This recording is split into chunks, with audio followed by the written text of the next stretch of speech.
Your honour, dancer miss Anita Chaudhary की लाश का समुद्र के उसी किनारे से मिलना और उसी जगह से राधा टंडेल के कपड़े और सैंडलों का मिलना, इंस्पेक्टर वागले को मिली हुई गोली और अनीता चौधरी के पेट से निकली हुई गोलियों का एक ही रिवॉल्वर से चला होना और उस रिवॉल्वर पर किसी और की उंगलियों के निशान होना, यह साबित करता है कि इस केस में किसी और का भी हाथ हो सकता है। इसलिए जब तक ये बातें खुलकर अदालत के सामने नहीं आती, मैं अदालत से दरख्वास्त करूंगा कि इन तीनों की जमानत मंजूर कर ली जाए। योर ऑनर, मेरे फाजिल दोस्त ने बड़ी आसानी के साथ कह दिया कि इस केस में किसी और का हाथ भी हो सकता है, लेकिन ये बात कहते हुए मेरे फाजिल दोस्त भूल गए कि अनीता चौधरी की लाश के पास संजय चौहान का पर्स भी मिला है। Your honour, miss Radha Tandel जिनके साथ बलात्कार हुआ, उन्होंने अस्पताल में पुलिस इंस्पेक्टर के सामने इन तीनों की शनाख्त की है। योर ऑनर, इसके अलावा डॉक्टर गुप्ता की रिपोर्ट मौजूद है। इन तमाम बातों से जाहिर है योर ऑनर कि रेप और मर्डर इन्हीं तीनों ने एक साथ मिलकर किया है। लिहाजा मेरी कोर्ट से गुजारिश है कि इनकी जमानत किसी भी कीमत पर मंजूर नहीं की जाए। सरकारी वकील की दलीलों को मद्देनजर रखते हुए यह अदालत संजय चौहान, आलोक वर्मा और अली खान की जमानत नामंजूर करती है और इन्हें पुलिस की हिरासत में रखने का हुक्म देती है।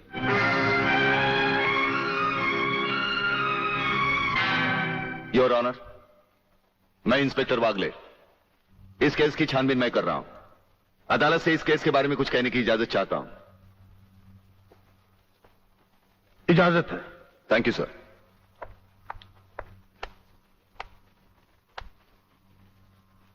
योर ऑनर, इंसाफ के इस मंदिर में आपको न्याय करते हुए कई साल हुए होंगे और इन सालों में आपके सामने रेप और मर्डर्स के अनगिनत केसेस भी आए होंगे। क्या उन अनगिनत केसों में आपके सामने कोई ऐसा केस आया है जहां कत्ल और बलात्कार करने वाले ने जिसके ऊपर बलात्कार किया है उसे खुद अस्पताल पहुंचाया हो? ये तो अभी तक सुना नहीं कभी। सही कह रहा है ये कुछ ना कुछ गड़बड़ जरूर है। बहुत बड़ी ऑर्डर, ऑर्डर। इंस्पेक्टर वागले, मुझसे सवाल करने की बजाय आप इस केस में रोशनी डालिए। वही कोशिश कर रहा हूं सर।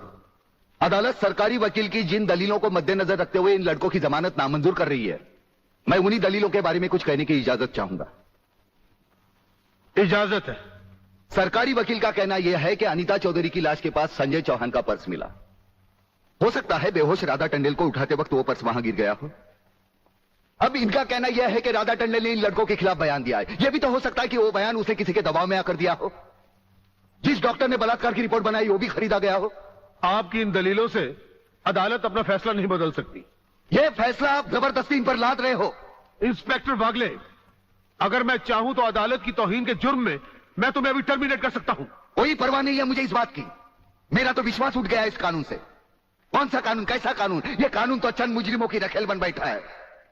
इसलिए लोग अदालत का दरवाजा खटखटाने के बजाय गुंडों की चौखट चूमते हैं। Take him out of the court. अगर जिंदगी में किसी से रिश्वत ना ली हो तो ही मुझे हाथ लगाना।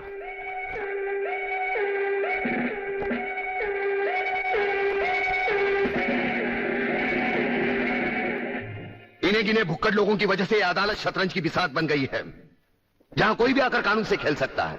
लेकिन इन खिलाड़ियों को अगर मैंने सच्चा कानून नहीं सिखाया तो मेरा नाम भी शिवाजीराव वागले नहीं।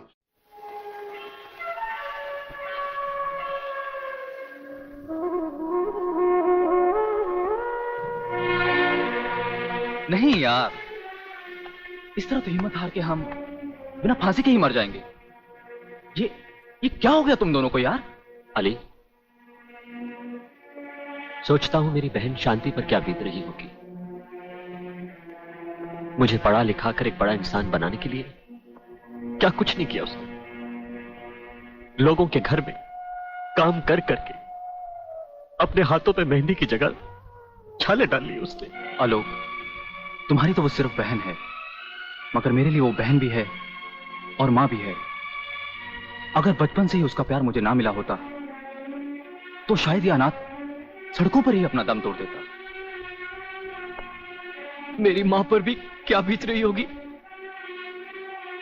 वो तो रो रो कर पागल हो गई होगी। अगर मुझे कुछ हो गया तो उसका भरोसा भगवान पर से भी उठ जाएगा। तुम इन 3 लड़कों के केस में कहां उलझ गए? हो सकता है इन बच्चों का केस महज इत्तेफाकी हो। इत्तेफाक नहीं है सर।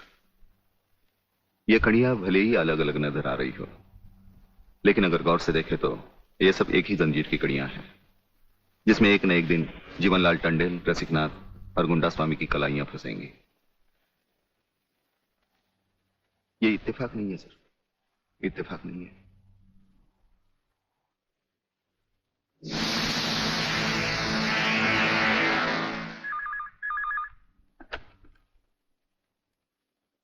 हेलो सर, मैं तुम्हारी आवाज अच्छी तरह पहचानता हूं जेलर।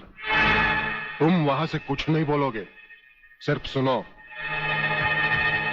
क्योंकि जब से तुम्हारी जेल में सूर्यदेव सिंह आया है, तुम्हारी दीवारों के भी कान हो गए हैं। मुझे वागले और उसकी मीटिंग का पता चल चुका है। वो 3 लौंडों के केस की सीढ़ी बनाकर मुझ तक पहुंचे। उसके पहले उसकी सीढ़ी के हर डंडे को काटकर फेंक दूंगा मैं। सुनो जी। मुन्ना और उसके खतरनाक खूनी साथियों को आज रात को पुलिस की वर्दी में जेल से बाहर निकाल दो और उनको समझा दो पुलिस स्टेशन जाकर उन तीनों लड़कों का बिल आत्महत्या के नाम पर फाड़ दें।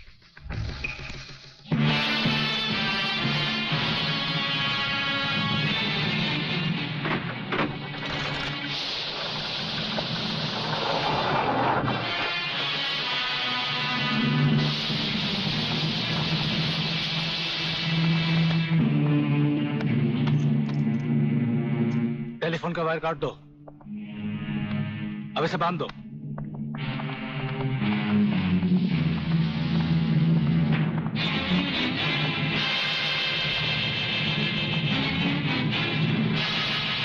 डरो मत, तुम्हारी जमानत हो चुकी है। हम लोग तुम्हें रिहा करने आए हैं।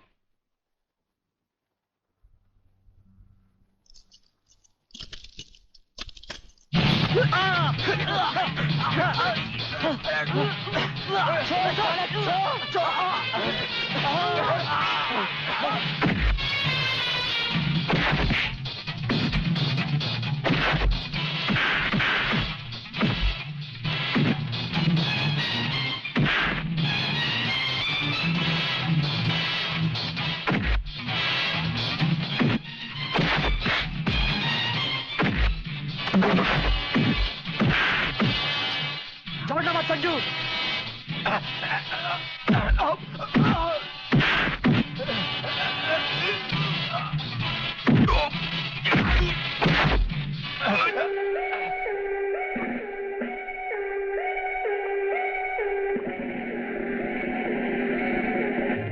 क्या बकते हो? किसने बताया तुम्हें?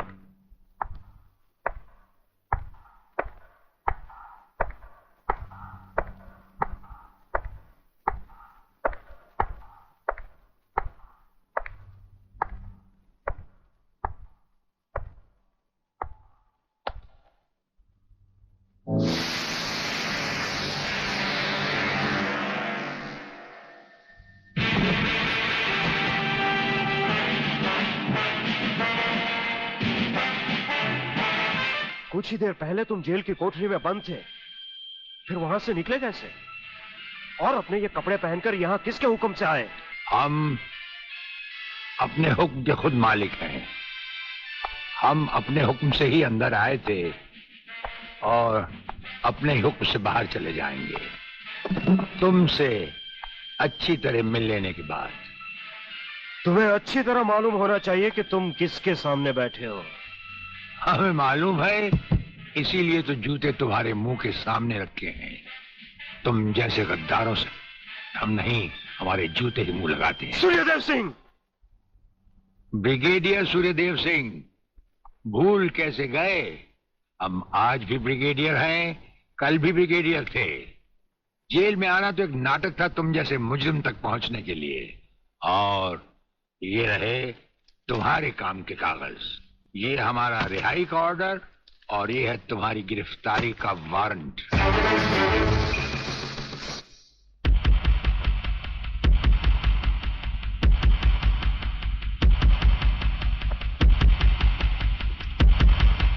याद करो वो दिन जब तुमने ये वर्दी पहनने से पहले एक कसम खाई थी।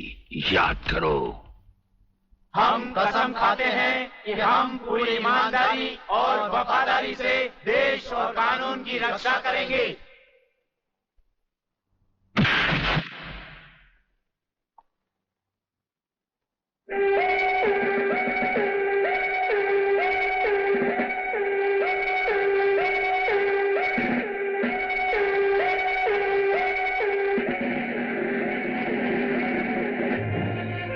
इन नंगों की बारात में ये वर्दी वाला दूल्हा नहीं जाएगा वागले, इसके भी कपड़े उतार डालो।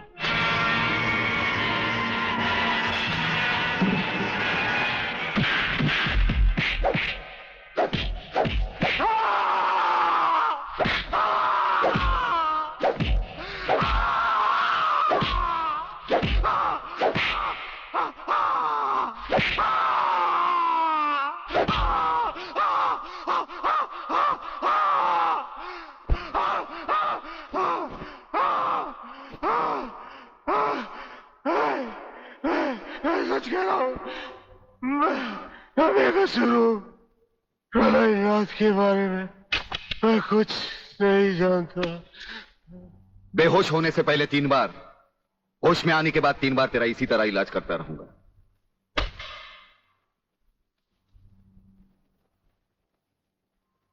साथियों, तुम लोगों को शायद यह मालूम नहीं ये प्राइवेट और इमरजेंसी मीटिंग मैंने क्यों बुलवाई।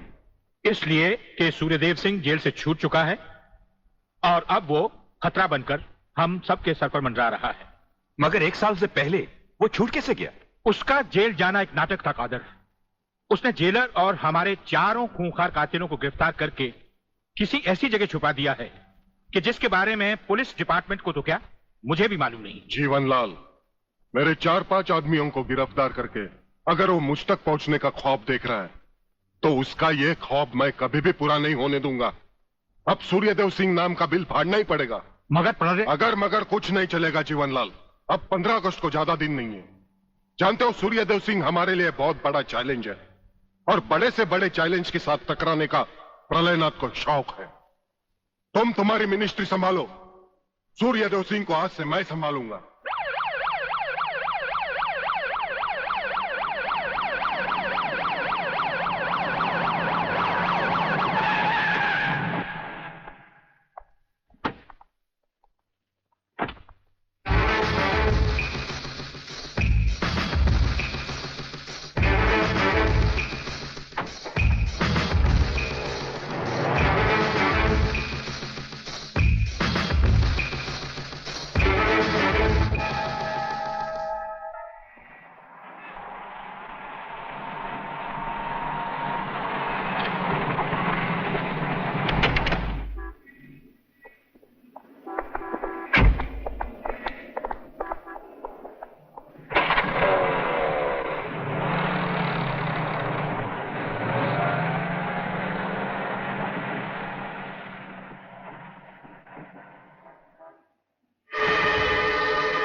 ड्राइवर, गाड़ी को फौरन किसी गटर के ढक्कन पर खड़ा करो। इसमें बम लगाया जा चुका है। Yes sir. बहादुर, काला बटन खींचो।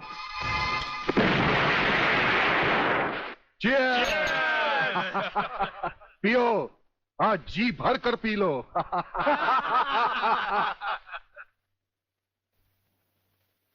स्वामी जी, ये सुखद समाचार टीवी पर भी तो सुन ले। हाँ, ऑन करो। आज सदन के दोनों पक्षों ने इस हत्याकांड की तीव्र आलोचना की। इस हत्याकांड के षड्यंत्र के बारे में हमारी विशेष संवाददाता मोना अलवी की एक रिपोर्ट। आज दोपहर ब्रिगेडियर सूर्यदेव सिंह अपने विशेष दस्ते के साथ भोजन के लिए रवाना हुए। अचानक उन्हें अपनी कार में सिग्नल सुनाई दिया, जो कार में बॉम्ब रखे जाने का संकेत देता है।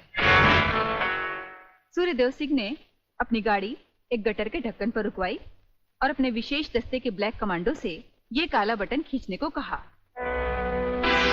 इससे गाड़ी के नीचे का हिस्सा साइड में खिसक गया और धमाके से पहले ही ब्रिगेडियर सूर्यदेव सिंह अपने आदमियों के साथ ही भूमिगत हो गए। तो इस तरह उन्होंने अपनी समझदारी और बहादुरी से अपनी और अपने आदमियों की जान बचाई। तो आइए आज हम ब्रिगेडियर सूर्यदेव सिंह से आपका साक्षात्कार कराएंगे।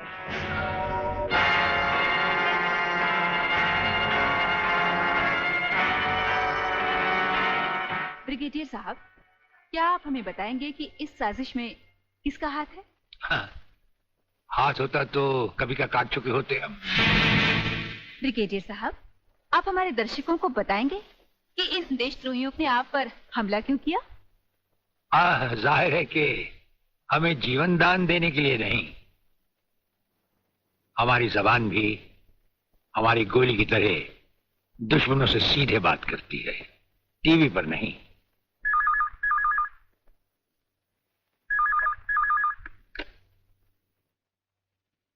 हेलो। ज्यादा आंखें फाड़ कर हमारा न्यूज देखोगे तो जल्दी अंधे हो जाओगे।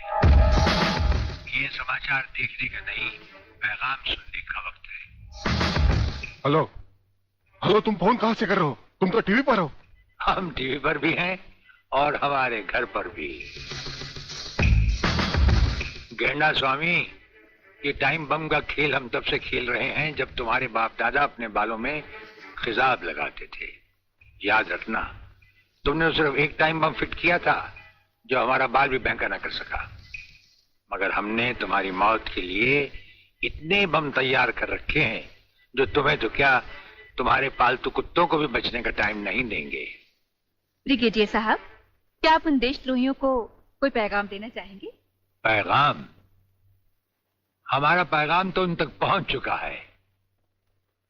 हम आपको यकीन दिलाते हैं कि हमें जिंदा देखकर वो अपनी टीवी तोड़ डालेंगे। अबे साले! सर, ये क्या है? इतनी देर से गाड़ी चली जा रही है, आप खामोश बैठे हैं, बता नहीं रहे हम कहां जा रहे हैं, कौन से मिशन पे जा रहे हैं? मिशन है हमारा जन्मदिन।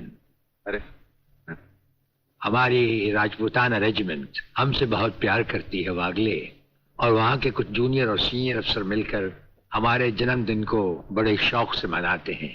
वो रेजिमेंट कहीं भी हो, हमें वहां जाना होता है, और साल में एक दिन जिंदगी के गम और फर्ज भुलाकर उस रात हम नाचते हैं, गाते हैं और सरूर में झूमते हैं। Very good, very good. लेकिन सर, मैंने आज तक इस बला को मुंह से नहीं लगाया। हाँ वागले, लेकिन आज हमारे साथ पहली बार तुम इस बला को मुंह से लगाओगे और चूमोगे भी।